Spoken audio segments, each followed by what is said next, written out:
All right, how's everyone doing?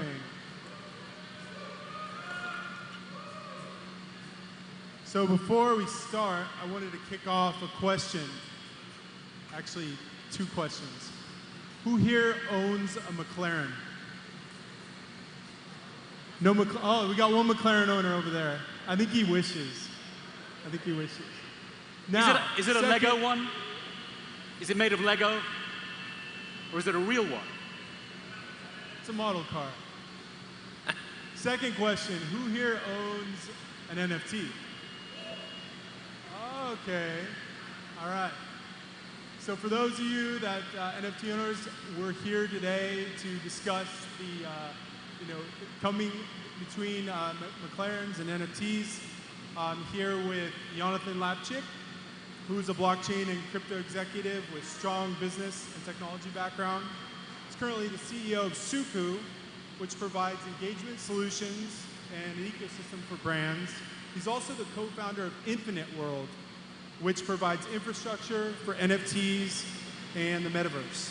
Before joining SUKU, Yonathan held the role of product lead for Deloitte's US Blockchain Lab, focusing on leading the development of blockchain-based prototypes and enterprise solutions. Prior to Deloitte, Yonathan spent 7.5 years at Tata Consulting Services, helping Fortune 500 clients with digital transformation, M&A, tech strategy, and product implementation. Yonathan holds an MBA from Duke. I won't hold that against you. With a focus in strategy and BSc in computer science from Universidad ORT, Uruguay. I'm also here with Tom Watson. Tom is an accomplished commercial director in global partnerships and licensing in companies' sales, marketing, and product in both luxury and premium sectors. He's currently a vice president of licensing, partnerships, NFTs, and the Metaverse at McLaren Automotive. Before joining McLaren, Tom was a director at a boutique advisory firm for luxury and premium retailers. He spent 10 years as a director of product marketing at Swarovski, focusing on high-end jewelry, watches, and spent 4 years in a similar capacity at Tiffany's. So Tom's Mr. Luxury. So just to kick it off, first I wanted to ask, what is McLaren doing with NFTs in the Metaverse? It's good. It's a good question. I just wanted to ask, can you hear us? Okay. More or less. It's very hard to hear anything. Yeah. You want to change to mics? Can we turn the fans off for a while? I don't know. That's possible, but it's super loud in our ears. Okay. We'll try. I think my mic's off.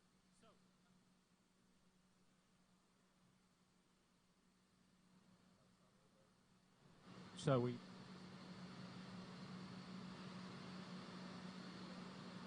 Low.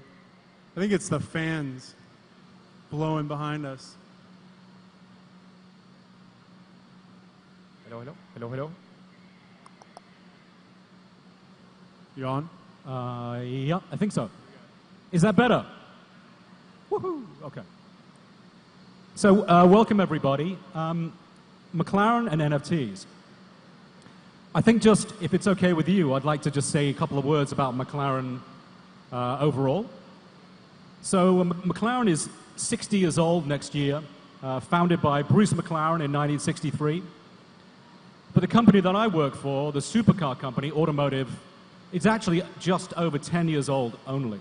So we feel a bit like a startup ourselves in a way. Okay, we've done well in those 10 years, but still have that kind of startup mentality, that quest for innovation, always want to be on the bleeding edge of technology. And so for us, in a way, moving into NFTs is natural, right? It's a natural extension of what we enjoy doing, which is pushing the envelope, in some cases really literally. So what have we done? We have had our first drop in May, Genesis drop. We launched 2012 P1 NFTs. So you can see it on the picture behind me. This is the P1 here. It's probably our most iconic car. We launched 2012 because 2012 is the year the car was revealed at the car show. And yeah, that NFT establishes a community for us. So the community is called MSO Labs. Now, MSO, as you can see on the picture here, stands for McLaren Special Operations.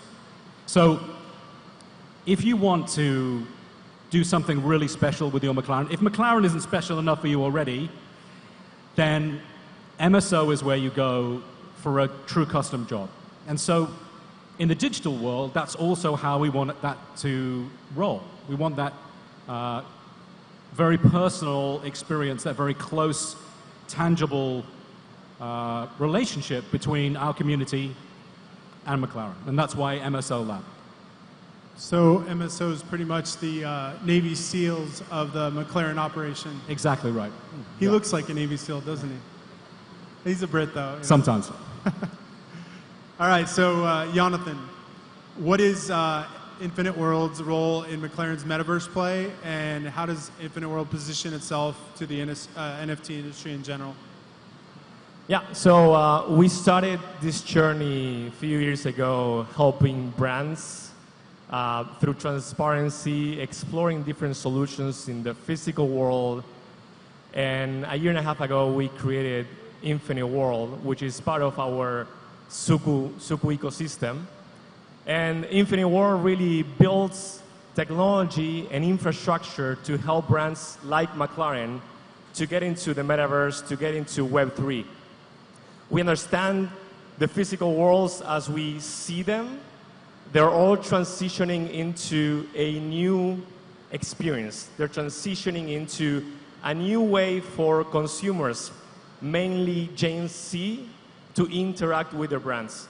So it's no longer important how I represent myself in the physical world for Gen Z, like what's the brand that I use. They're looking to now represent themselves in the digital world, and that's where they care. That's where they're spending the money. And so with Infinite World, we take a three-step approach where we provide content for brands to go from an idea to execution, to then be able to distribute that content through the right channels, and then being able to gamify that content. With McLaren, we've been super lucky to be able to work with a brand like theirs, and being able to be part of that community, to be able to be part of that story as they transition, as they expand the channels to be able to now talk to that future customer, that user that is going to be able to or wants to experience something different. And we went through content creation. We set up a marketplace at McLaren.com, and then we were able to help them with community management and being able to now to create gamification and utility. So that's what we do. Like, if you want to go and get into this world, you don't need to tackle a lot of different companies. You can just go to Infinite World and go through one step. So I'm going to throw a little curveball, but you mentioned an important word in this whole theme is community. How do you guys view community as involved in the NFT creation and the actual, the whole operation? I mean, if you look in the luxury automotive space, right, probably the one that springs to mind in terms of competitors is Lamborghini, right? I don't know if anybody saw the Lamborghini drop, but it was basically 5 different NFTs. It was mega complicated. I didn't really understand it. They took some carbon fiber, then they put it on the International Space Station, then they brought it down, and then they put it in a block of concrete, and then they put that in an aluminum box, and then that was somehow connected to a photo, but it wasn't a photo. It was a render, but it wasn't a render. I don't know. It was very complicated.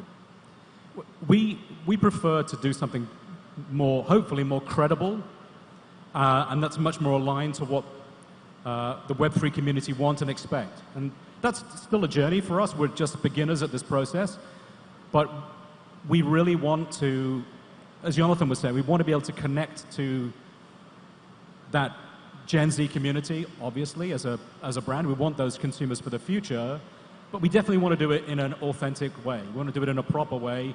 And that's why we spent a while doing it. I mean, we started this conversation, I don't know, July last year maybe, and we didn't launch until May, right? So we really spent a lot of time thinking about how to do this, where to do this, and why to do this as well to a certain degree, right? So when we minted this first mint, it was a private mint. We went to owners first because they are our community today, right?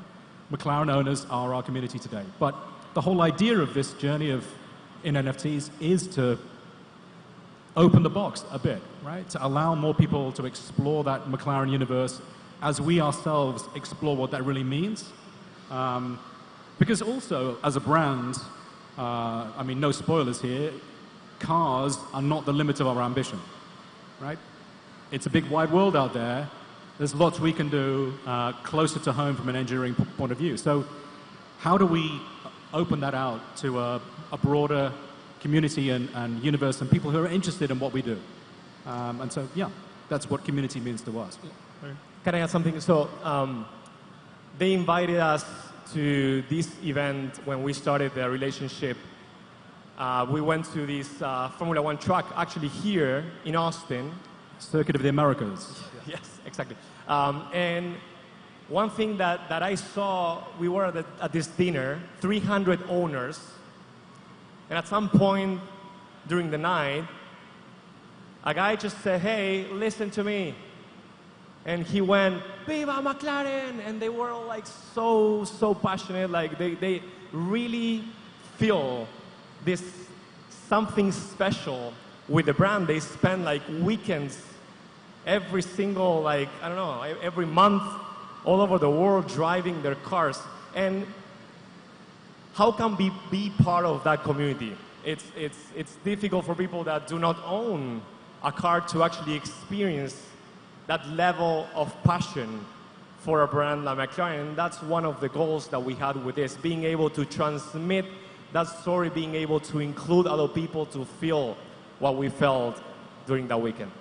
Yeah, and I think it also, you know, it starts at home. When you talk to the engineers at McLaren, when you spend time with those guys, that passion is inside the building we work in is incredibly strong. People are enormously proud of working there. It's a bunch of just incredibly smart people making some of the best cars in the world. You know, the lightest, the fastest. I mean, being in one of those cars it's really an experience. Huh? Going 165 miles an hour sideways it's pretty cool. All right, switching gears here, pun intended. So in corporate boards all over the world, people are asking, what is our metaverse strategy? What do you think that means? What should that mean? What, in your view, like, what should that entail? The question is,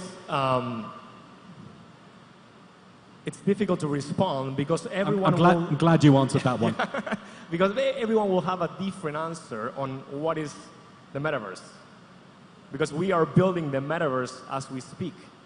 So whether we have a brand like McLaren, they have a very specific goal. Like, we want to expand our community. We want to be able to start breaching this gap between young people and current owners. So depending on the goal, like, we go there and we assess the requirements, we understand where they are, and sometimes it means starting with exploration, like being able to drop something and see how the community likes it, and sometimes means creating a whole game. So it's a very interesting time for us to be innovators in this space, to be able to take risks and being able to show brands that there's a new world being created and that they need to be part of that. Whether going through option A or option B, they need to start somewhere and being able to learn from that process to build a long-term strategy. Yeah, and just to add, I think, you know, there are some obvious plays for us in a way, right? We are huge in gaming. You know, we have over 75 different titles different licensees that we work with in the gaming world, right? We are big in gaming. We love gaming. We're excited to see where that journey goes and how these worlds start to collide. And technologically, what is possible there? That's really exciting for us as a brand. That gets all of our, techies excited too about where do we take that? How does that work? What will that mean? I think whatever we do, we got to do it credibly and authentically. That's, so for us, it's really a balance between, on the one side, being brave and not, there are lots of luxury brands that are sitting back and saying, well, let's just see how this world develops. And maybe we'll put a toe in and see. Yeah, that's not us, right? We're in. We are in. But, we've got to balance that against the building blocks that exist, right? So, we're also spending a lot of energy and a lot of time ourselves trying to figure it out. Just very candidly, what can that journey look like? What also does our community want, right? If we're going to explore this space together in the future. And that's something that I think we want to do more of, as, we just set up our Discord, for example, a couple of months ago. What does that community want from us from an NFT journey point of view? What should we do next? Right? So, we'd like to be inclusive there too. Yeah, I find it interesting. I think it's a good sign for a technology where you have... Oh, yeah, and sorry, maybe one more thing? Yeah. Is that okay? I think also just collaborations. Because, that world is exploding in fashion, in apparel, in footwear, and wherever, right? That's my world, and this exactly the same in Web3. So, I think one of the advantages we have, I guess, is that when we come knocking on the door and say, "Hey, you fancy doing something together?" That's a strong play, right? So, watch this space. Can't give anything away, but we're working hard on who can we work with, what could that look like. That's a powerful synergy that we really want to leverage and pull on. Yeah. So the fact that you have NFTs where you have existing brands that have existing IP, and for them it's actually just like more of a licensing play where they can extend their community and build more outreach and accessibility.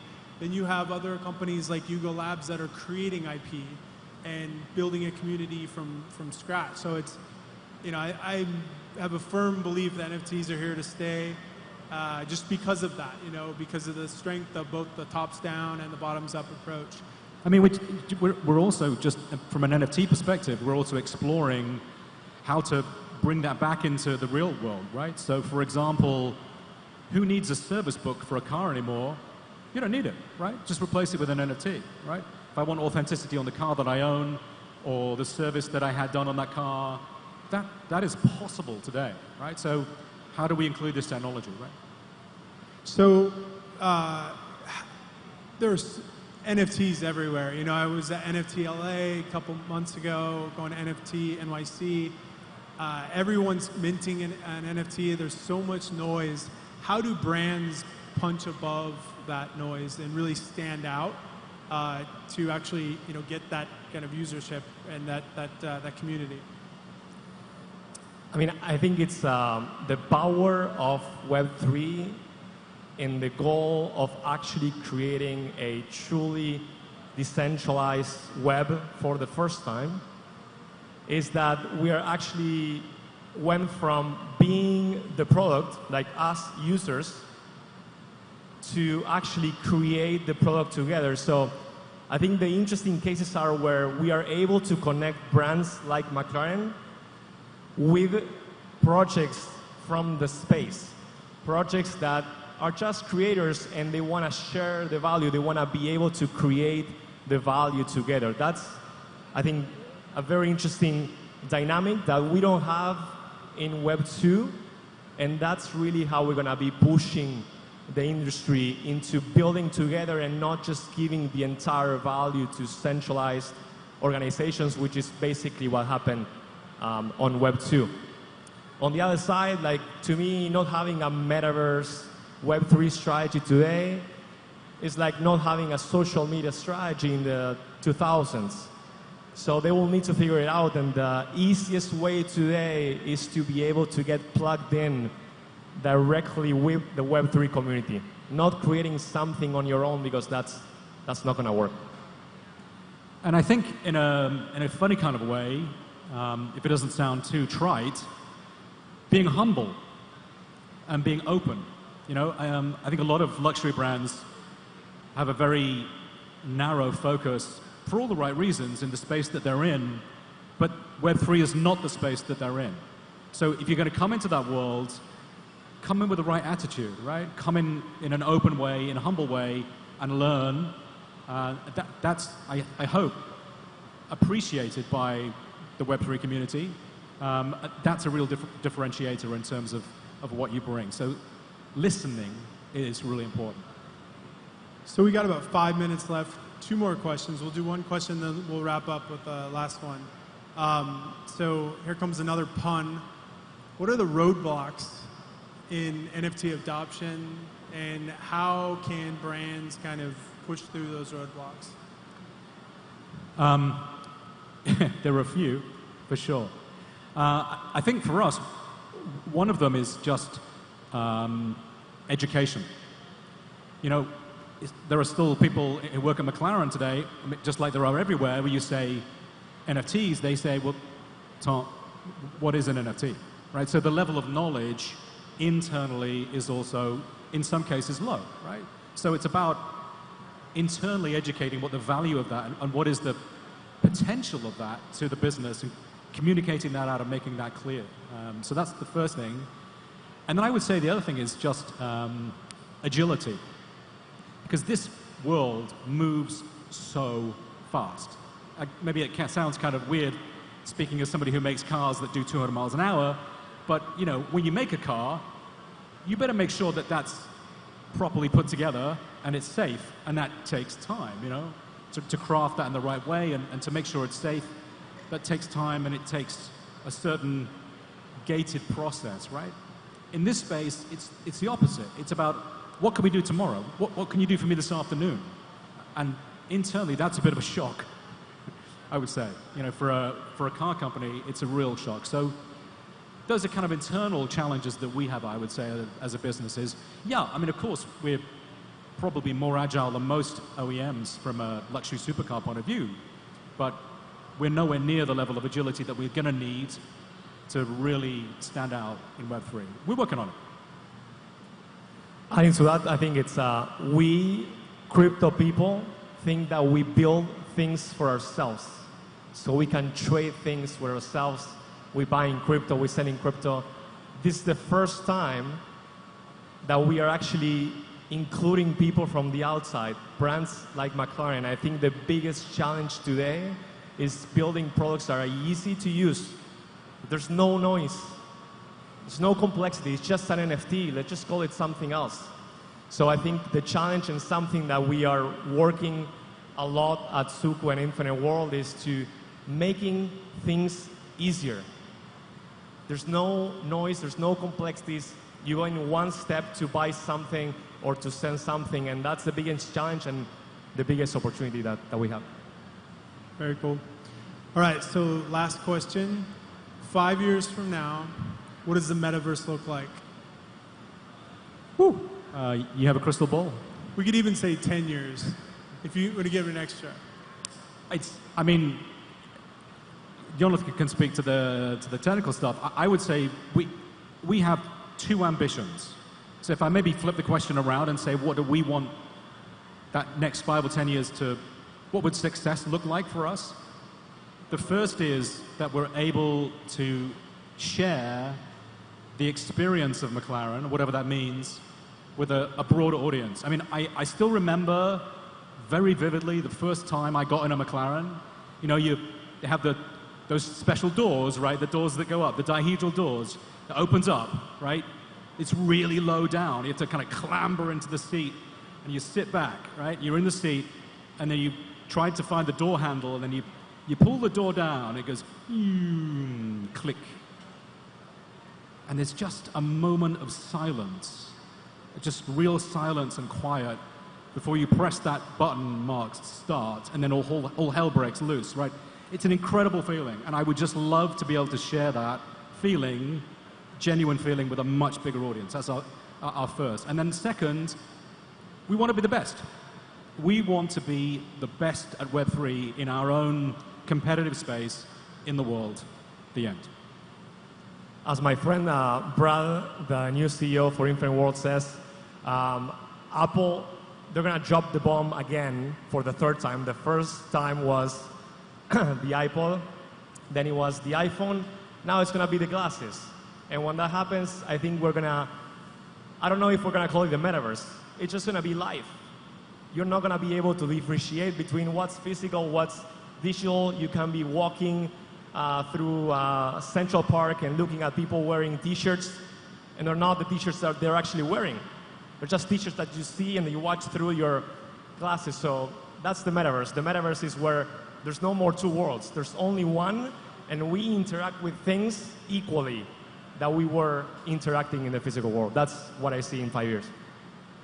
Great. Tom, Yonathan, thanks for coming out. Hope you guys enjoyed it. Thank you, man.